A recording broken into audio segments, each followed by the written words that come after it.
அனைவருக்கும் வணக்கம். நான் உங்கள் சரவணன். எல்லாரும் எதிர்பார்த்துட்டு இருந்த எம்பிபிஎஸ் பிடிஎஸ் கவுன்சிலிங்க்கு உண்டான second round counselling schedule release பண்ணிட்டாங்க தமிழ்நாடு மெடிக்கல் செலெக்ஷனில். ஆல்ரெடி எம்சிசி, அதாவது all India quota and deemed யூனிவர்சிட்டியோடைய கவுன்சிலிங் வந்து ஆல்ரெடி ஸ்டார்ட் பண்ணியாச்சு இல்லையா? எல்லாரும் பண்ணிட்டு தான் இருக்கிறோம். மிகப்பெரிய நிறைய குழப்பங்கள் இருந்தாலும் கூட ஃபீஸ்லாம் சீட்ஸ் ரொம்ப கம்மியாக இருக்குது. அந்த மாதிரி பல்வேறு விதமான டிஸ்கஷன்லாம் போயிட்டே இருக்கும்போது திடீர்னு நமக்கு ஒரு பெரிய இன்ஃபர்மேஷன் மாதிரி தமிழ்நாடு மெடிக்கல் செலெக்ஷனில் செகண்ட் ரவுண்டுக்குண்டான ஷெடியூலில் ரிலீஸ் பண்ணிட்டாங்க, ரைட்? ஸோ இப்போ டேரெக்டாக அந்த இன்ஃபர்மேஷன் பற்றி போயிடலாம். பாயிண்ட் நம்பர் 1, ஷெடியூலோட ஈவெண்ட்ஸ், அந்த டேட்ஸ் வந்து நான் ரிமெம்பர் பண்ணிடுறேன். எல்லாரும் பார்த்துருப்பீங்க, இருந்தாலும் நான் சொல்ல வேண்டியது என்னோட கடமை இல்லையா? அதனால் நான் தெளிவாக சொல்லிடுறேன். ரெஜிஸ்ட்ரேஷன் 11 to 13, ஸோ நாளையிலேருந்து 13ஆம் தேதி வரைக்கும் ரெஜிஸ்ட்ரேஷன் மட்டும் பண்ணிக்கலாம்னு சொல்கிறாங்க. அப்போ என்ன சொல்கிறாங்கன்னா, யாரெல்லாம் ஏற்கனவே ரெஜிஸ்டர், அந்த கேட்டகரி பற்றி நான் சொல்கிறேன். நார்மலாக எப்படி இது பண்ணிப்போனா participated and not participated category பார்த்துக்கோங்க. முதல் ரவுண்டு கவுன்சிலிங்கில் நான் கலந்துக்கிட்டேன், இல்லை கலந்துக்காமல் இருந்தேன். இது 2 கேட்டகரி தான். கலந்துக்கிட்டவங்க என்ன பண்ணியிருப்பாங்க, ஒன்று கவர்மெண்ட் கோட்டா மட்டும் ரெஜிஸ்டர் பண்ணி சாய்ஸ் ஃபில்லிங்லாம் பண்ணி அலாட்மெண்ட்டில் பார்த்து கிடைச்சிருச்சு, ஐயோ கிடைக்கல, இந்த மாதிரியான விதங்களுக்கு போயிருப்பாங்க ட்ராக், சரிங்களா? இன்னொன்று நாட் பார்ட்டிசிபேட்டடாக இருக்கவங்களுக்கு இந்த கண்டென்ட் ரொம்ப தேவை, சரிங்களா? ஏன்னா ஏதோ டீம்டு யூனிவர்சிட்டிக்கோ இல்லை வேறு அதாவது ஸ்டேட் அட்மிஷனோ எதிர்பார்த்து இருந்து தமிழ்நாடு மெடிக்கல் செலெக்ஷனில் ஃபஸ்ட் ரவுண்ட் கவுன்சிலிங்கில் பார்ட்டிசிபேட்டே பண்ணல சார்.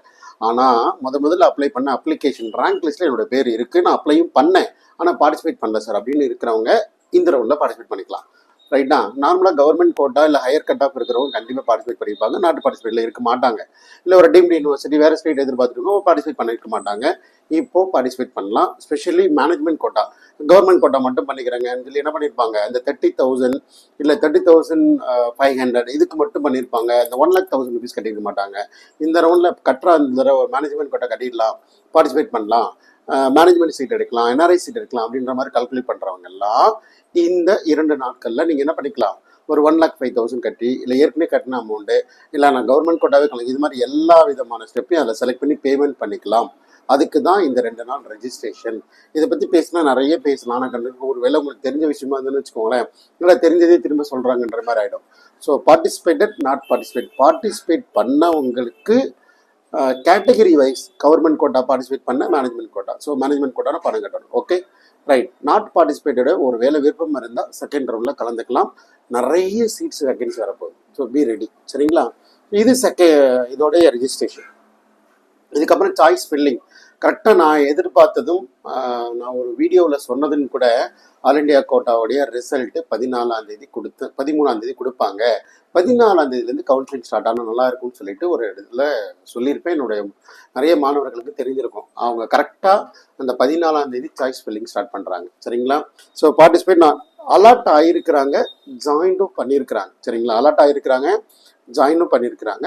அலாட் ஆகிருக்கு, ஆனால் ஜாயின் பண்ணவே இல்லை, போய் ரிப்போர்ட் பண்ணவே இல்லை. சார் காலேஜ் போனேன், பார்த்தேன், பிடிக்கல, அதனால் இது காலேஜ் போய் இவ்வளோ பணம் கட்டுறதா அப்படின்ற மாதிரி வந்துட்டேன். இல்லை சார் நான் மேனேஜ்மெண்ட் கோட்டாவில் ஒரு சீட் எடுத்தேன், காலேஜுக்கு நேரில் போனேன், கிட்டத்தட்ட ஒரு நிறைய பணம் கேட்டாங்க, அடப்போங்க இப்போ உங்கள் காலேஜ் போய் இவ்வளோ பணமாக கட்டுறது அப்படின்னு சொல்லி வந்துட்டேன். அந்த மாதிரி இருக்கிறவங்களும் இந்த மாதிரி ஜாயின் பண்ணவங்க எல்லாரும் எடுத்துக்கோங்க, சரிங்களா? வேக்கன்சி லிஸ்ட் வரப்போகிறது. இது நீங்கள் கவுன்சிலிங்கில் கலந்துக்கிறதுக்கு மட்டும் ரெடி ஆகிடுங்க, சரிங்களா?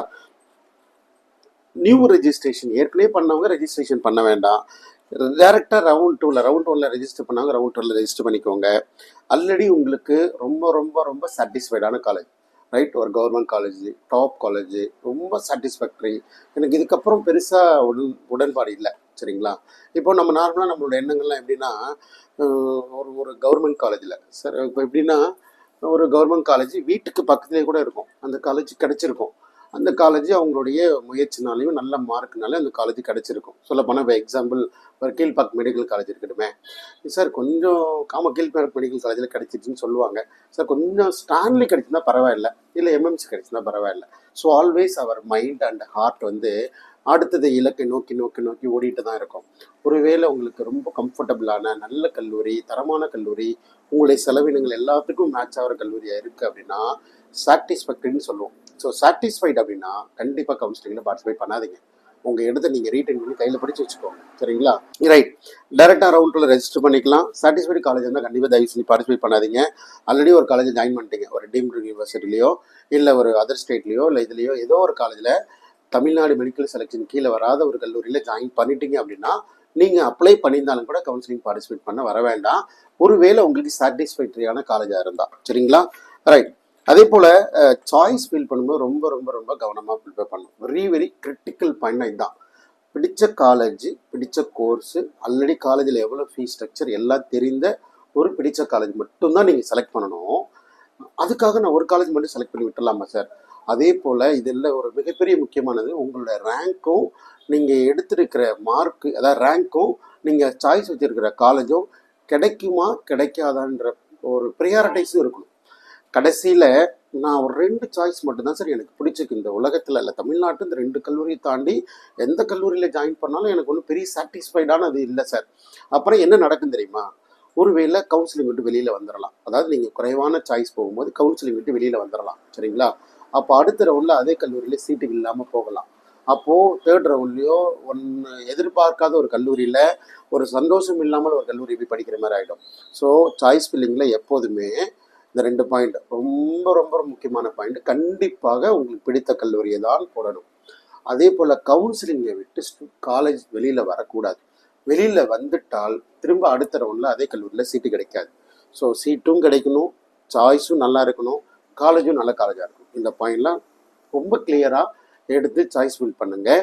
உதவிகள் தேவைப்படும் போது நேரில் வந்து பார்த்து உதவிகளை எடுத்துக்கோங்க சரிங்களா. ரைட். அதே போல் நீங்கள் ரிசைன் பண்ணிட்டீங்க, right, must getting allotment. So allotment வந்து கண்டிப்பாக நீங்கள் வாங்கியே தீரணும்னு சொல்லுவேன். ரிசைன்டு ஸ்டூடெண்ட் யாராவது ரிசைன் பண்ணிட்டீங்க, திரும்ப வந்து சாய்ஸ் ஃபில் பண்ணலான்னா கவர்மெண்டோடைய ரூல் படி, ரவுண்ட் படி கண்டிப்பாக நீங்கள் சாய்ஸ் ஃபில் பண்ணலாம். சாய்ஸ் ஃபில் பண்ணலாம், பார்ட்டிசிபேட் பண்ணலாம், எலிஜிபிள் தான். ரவுண்ட் 2ல் வந்து ஒரு சீட் அலாட் ஆகிடுச்சுனாலும் ரவுண்டு 1ஓட ரூல் மாதிரி திரும்ப ரவுண்ட் 2லேயும் நீங்கள் ரிப்போர்ட் பண்ணாமல் இருக்கலாம். ஜாலியாக ஃபஸ்ட் ரவுண்ட்லேயும் ஃப்ரீ, செகண்ட் ரவுண்ட்லேயும் ஃப்ரீ, ஒரு காலேஜ் சீட்டும் வாங்கிட்டா போய் ரிப்போர்ட் பண்ண மாட்டேன், ஜாலியாக அடுத்த ரவுண்டில் பார்த்துக்கலாம். அப்படி பார்க்க தரமான கல்லூரிகளை யாரும் விட்டு கொடுப்பதாக இல்லை. சில மாணவர்கள் ஒருவேளை ஃபஸ்ட் ரவுண்டு தடுமாறினாலும் செகண்ட் ரவுண்டில் தடுமாற்றம் இல்லாமல் ஒரு காலேஜை பிடிச்சு வச்சுக்கிறதுக்கான வாய்ப்புகள் இருக்குது. ரைட். ஸோ ரவுண்ட் 2 பொறுத்தவரை ரூல்ஸ் பொறுத்த வரைக்கும் ஒன்றும் பெருசாக எதுவுமே கிடையாது. ரவுண்டு 1ஓட ரூல் தான். பார்ட்டிசிபேட் பண்ணலாம், கிடைச்சிட போய் ரிப்போர்ட் பண்ணணுன்ற அவசியம் இல்லை. பிடிச்ச காலேஜாக இருந்தால் ரிப்போர்ட் பண்ணலாம், இதுதான் ரியாலிட்டி. பட் ஒரு ரவுண்டு நீங்கள் ஸ்கிப் பண்ணி அடுத்த ரவுண்டு போகிறீங்கன்னா மேபி நீங்கள் எதிர்பார்க்குற கல்லூரியில் திரும்பவும் இடங்கள் இல்லாமல் போகலாம். ஸோ ரொம்ப கவனமாக ஹேண்டில் பண்ணணும். ஸோ கடகடன்னு சொன்னாலும் சொல்ல வேண்டிய இன்ஃபர்மேஷனை கிளியராக சொல்லிட்டேன். ஸோ முடிஞ்ச வரைக்கும் செகண்ட் ரவுண்ட் கவுன்சிலிங்கை நீங்கள் ப்ரிப்பேர் பண்ணுங்கள், ஆர்டர் ப்ரிப்பேர் பண்ணுங்கள், காலேஜ் சாய்ஸ் ப்ரிப்பேர் பண்ணுங்கள். ஏதாவது உதவிகள் தேவைப்படுது கூப்பிடுங்க, பார்க்கலாம் சரிங்களா. ஸோ அடுத்தடுத்த வீடியோவில் பார்க்கலாம்.